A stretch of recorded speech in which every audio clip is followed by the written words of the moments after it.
This video's full of crazy neighbor stories, and you're gonna love that title story too. Here's our first one. My unhinged neighbors just keep digging themselves into a deeper hole. Posted by I Had 4 Biscuits. Get ready, this one's wild.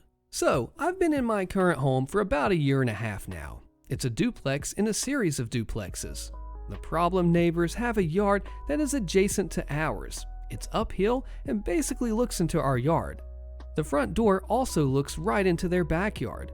Previously, some young 20-somethings lived there, threw quite a few parties and grew drugs, but we never had any problem with any of that as long as they were respectful of their volume late at night, which they generally were. Those guys moved out about 6 months ago and a family moved in. I'll call them Mom, Dad, and their 5 kids. They also got a husky puppy shortly after moving in. The family started out extremely loud. At first, it was all good. The kids played loudly and that was fine. But we also heard a lot of screaming and fighting, but we didn't say anything. The dad also threw a couple of very loud temper tantrums that we tried to ignore. They included throwing garbage all over their yard, much of which went over the fence and onto our front porch. Nobody ever came to clean it up. We placed an errant shoe in the parking lot so someone could claim it. Then they got the dog, and I heard a lot of distressed noises from that puppy. I'm a husky owner myself, so I know they can be kind of dramatic, but the noises we were hearing were beyond husky drama. The dog was kept in a wire crate outside in an area with a lot of rain. They would let it out for maybe 30 minutes a day, but for the most part, I saw and heard that dog in its kennel all day long. I felt really bad for it, but I didn't feel like I had a good reason to call animal services. Well, one day, I walk out from my front door to take my own dog for a walk, and I witnessed a dad punch the puppy. I responded without thinking, "What the heck are you doing to that dog?" He responded that I was a nosy witch, can't a guy pop his own dog in his own yard? And then continued to make fun of me and yell about what a jerk I was. I felt sick to my stomach, and after a week of keeping a closer eye on the dog and not seeing it out of its kennel ever, I decided to call the Humane Society. I originally didn't because I was scared of these people. Guess I was right to think that. A few days later, the Humane Society shows up. I don't know what that all looked like, but another neighbor mentioned that they had seen them come through. I left again to walk my dog and found out that the mom was waiting for me around the corner. She first accused me of calling the Humane Society, which I tried to deflect, and I say that, well, a lot of neighbors were worried about the noises that the dog had been making, which is true, and again, I was afraid of this family. She started by apologizing for her husband calling me a witch, but then she went off about how where she comes from, people don't settle things by calling the authorities. She started screaming at me about not knowing what she's been through and that I don't pay her bills.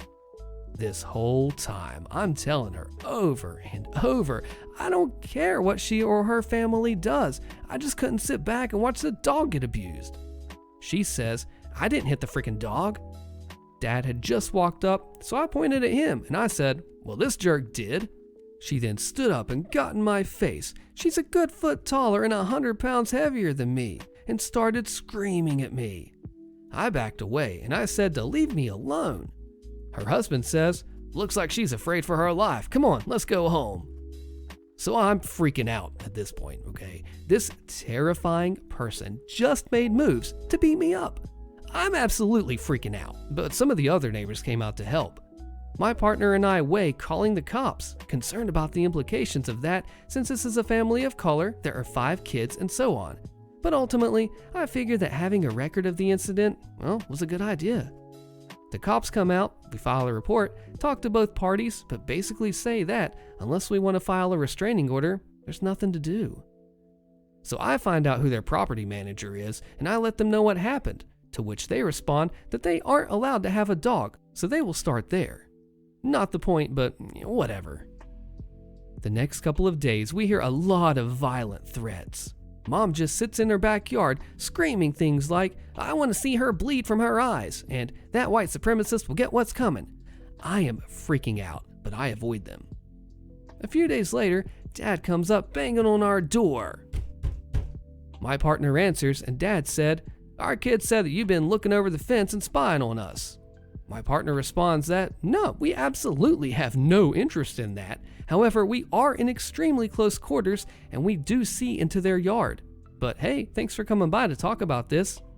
They have a long discussion where my partner describes our side of the story, that we do not want them to feel unwelcome because of their race and culture and so on, but we cannot tolerate violence or threats of violence. Dad seems to understand, and the conversation goes well for about 20 minutes. Dad says that the Humane Society actually gave him some really good advice for caring for his dog, and that he and his wife have a history of beating the crap out of each other, but they are trying to have a fresh start. After this conversation is going on for a while, Mom comes outside and starts screaming her head off at Dad for sympathizing with the enemy. She throws her shoes and keys at him and calls us all sorts of names. Dad apologizes, but it's clear that this is a very unstable person. We decide to start logging our encounters with this family. Fast forward a while. I'm getting occasional threats, but I'm just keeping my head down.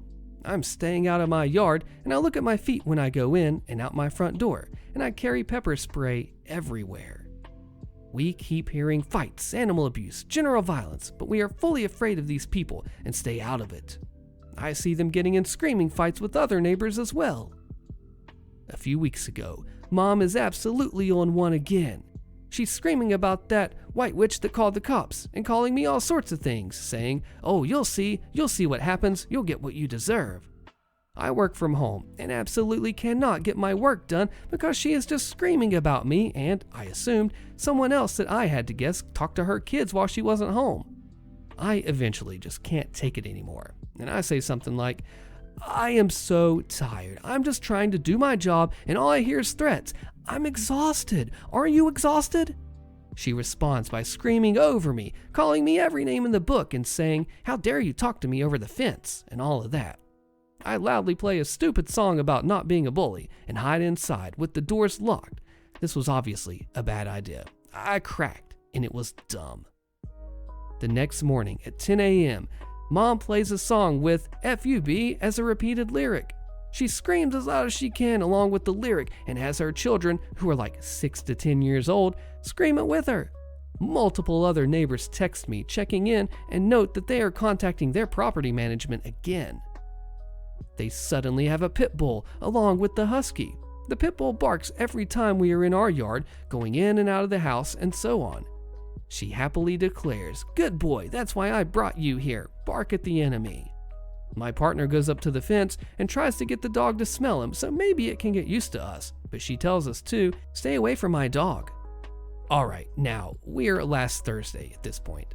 I am leaving my house to walk my dog, and I get around the corner to find that she has followed me. I ask her to please leave me alone, and she responds that she's being evicted or something. I respond, "Hey, everyone here is just sick of hearing violent threats all the time. That's literally all we want." To which she responds, "Well, you should have thought about that before you talked to my kids when I wasn't home."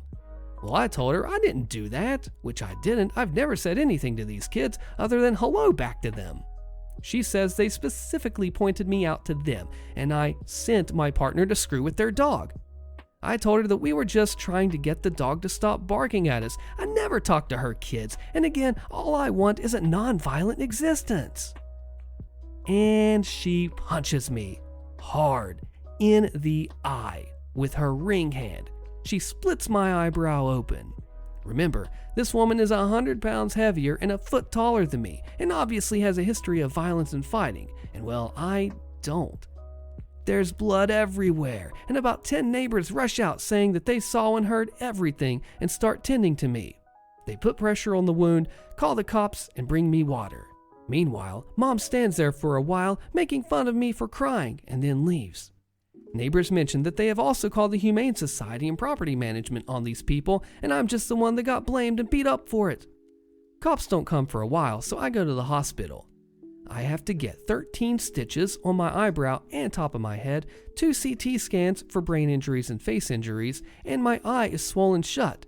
She screwed me up. So that brings us to now. Their eviction was moved up to yesterday, but I'm still terrified that they know where I live. Cops showed up the next morning, 13 hours after the incident, and got my statement. I left and camped out while they moved out, but I was told that they had more disputes and screaming matches with the other neighbors during this time, and screaming about their terrible neighbors that ruined their lives. Cops eventually came to arrest and charge her. I look like crap. I've missed quite a bit of work due to physical and emotional distress. I am pressing charges, but I don't know if I want to pursue a civil suit for damages since I don't think they have much money, and I don't want to screw over the lives of those kids anymore. I feel so terrible for them. They are going to grow up with this hatred boiling inside of them for the racist that screwed up their lives, when in reality it's their mother's continuous violence that caused these problems. And the cycle will continue. I really hope that I am wrong and that these kids will break the cycle. It's not racist to sue people who punch you and cause you to end up in the hospital. Great comment. Roommates set the thermostat to 50 degrees when it's 35 outside. Posted by CamoMaster74. For context, I share a 5-bedroom home with 4 other small families. My neighbors are from a Spanish-speaking country and don't know English very well. The language barrier is large between us. The way this house was built in 2015 does not allow for very good ventilation between rooms or floors. Additionally, the HVAC system does not have thermometers in each room. Instead, it's combined with a thermostat, one of which is located in the hall I share with my neighbors. It reads 68 degrees Fahrenheit or 20 degrees Celsius on average, but that's with both bedroom doors closed. Thus, the temperature in either one of our rooms can vary drastically. Since we share a thermostat, you can see where this is going. The landlord has expressed his wishes to keep the thermostat above 60 degrees as long as it's colder than that outside. Easy enough. Open the window when it's hot and close it when it's cold. My desk is next to both of our windows, so that's primarily been my responsibility. Both parties tend to avoid conflict, so we haven't discussed this face-to-face or even through text. Every so often, my roommate and I will notice that it's uncomfortably hot or cold. Every time we've checked the thermostat, it's been set to either 80 degrees or 50 degrees. Naturally, we set it back to heat around 64 degrees and cool to 70. Apparently, this does not suffice for our neighbors. They have been, over the past month, continuously setting the thermostat back to 50 degrees, even when it's been below 40 degrees outside. But here's the kicker. The AC wasn't even running until yesterday. The air coming out of the vents has been cold because most of our HVAC system is in an uninsulated garage. This knowledge was gifted to us by the landlord, who also doesn't speak Spanish, and he assumed that we would pass the information to our neighbors. Yet again, as predicted, they set the thermostat to 50 degrees. But this time, we let it run like that all night, making sure to grab all the blankets from the shared laundry room. Remember, when the temperature in a room changes while the door is closed, the thermometer can't tell until the door opens. They sleep with their door locked. So, all night, the HVAC system was blowing frigid air into their room. We woke up the next morning with the thermostat set to 66 to 70. Sweet, sweet victory. I know this is petty, but man, oh man, is it nice to have a comfortable temperature to sleep in. Not today, posted by i3i2i. Jump in and hang on, friendly Redditor. This one's kinda long. My apologies. For your troubles, I'll give you 2 MCs for the price of 1.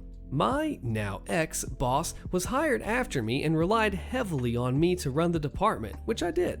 Before his arrival, I ran the department by myself and had near complete autonomy. I only answered to the owner and his son. Since I was expected to do everything on my own, I was well versed in the contents of my job description and I followed them to the letter. Once the new boss came on, our department got more responsibility to include other buildings on the property. Since I was previously not responsible for the other buildings, I decided to do an audit and inspection of the buildings just to make sure they were compliant with codes and regulations, blah blah blah. So one of the buildings was seriously non-compliant. They needed to either shut down the building and fix everything, or tear it down completely and start over. Since my job description specifically stated that I was to conduct audits and recommend building closures due to unsafe working conditions, that's exactly what I did, by email to my boss and senior management. Well, my boss had a fit. He said I never should have sent that email, and how dare I tell the owner what to do with his company, and so on and blah blah blah. I told him it was part of my job description, and I showed him the exact sentence. He didn't care, which ticked me off because it was employee safety we were talking about. I made a fairly big stink about how terrible it was that they cared more about the production than they did about safety. I got marched into a conference room with my boss and the HR manager, and they proceeded to berate me for 20 minutes about my unprofessionalism and my insubordination. I asked them how it was possible that I was being insubordinate when I was following my job description. They had no answer for that, and instead said they needed to see an increase in my performance, or else. From that day forward, my boss required me to send him a daily report of every single thing that I did, so he could make sure that I was doing my job to his expectation and that I didn't send inappropriate emails to the owner. Malicious compliance number 1. I sent him time-stamped emails for every single thing I did. 0701, read email from person. 0702, replied to person's email. 704, read email from other person. You get the idea.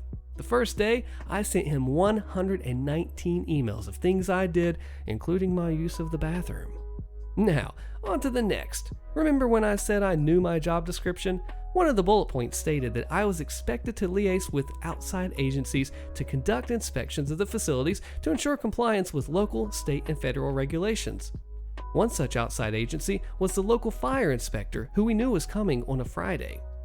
All the way up until Thursday evening, my boss was expecting me to accompany the fire inspector during the inspection.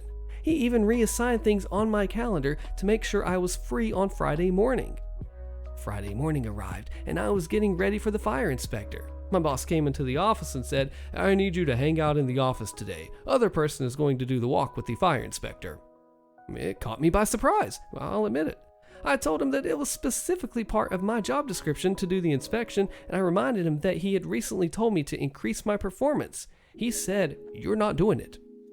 I said, "Is it because you think that I'll report all of the deficiencies and get this place shut down?" No, it's not that at all. Just so I understand that you completely here, you're telling me that you don't want me to do my job. Not today. Here's the second MC, dear Redditor. I sat in my office and played games on my computer the entire day. I also made sure to comply with his daily email requirement at the end of the day. It was the only email I sent. 0730, computer work. 1600, left. I should accept request even though there could be legal issues? Got it. Posted by Bell Pepper Glass. I, a 22-year-old male, work as a teacher at my college's application school. We work little hours and we get paid a small amount of money too. It's like an internship. For the past semesters, I've been dealing with a supervisor who we'll call Sheila. She's around a 40-year-old female. Sheila is one of the 4 supervisors at the school. The supervisors usually drop by her class once in a while to check if the students are having their needs met or to solve any issues, like a student wants to retake a class and so on. My issue was that Sheila has a strange interest in me, and for some reason focused way too much on what I did at class to the point of obviously overlooking other teachers. Because Sheila isn't a professor from my department, she only knew about me from colleagues or rumors around college. Such rumors include, I bring whole meals to college instead of eating at the cafeteria like everyone else. What? I was supposed to be in another college. Why? And I'm not actually from the state. Now this one is true. And so on. She confronted me about these rumors in front of colleagues, but I brushed it off, which seemed to annoy her. Sheila then began to try and find out things that I wasn't able to do. She asked me questions about buying a very specific device, like imagine something like a Wi-Fi camera, which I, of course, wasn't able to answer. She giggled and looked smug after that. I, however, managed to answer her other questions, even if they didn't relate to my field, which made her slightly upset.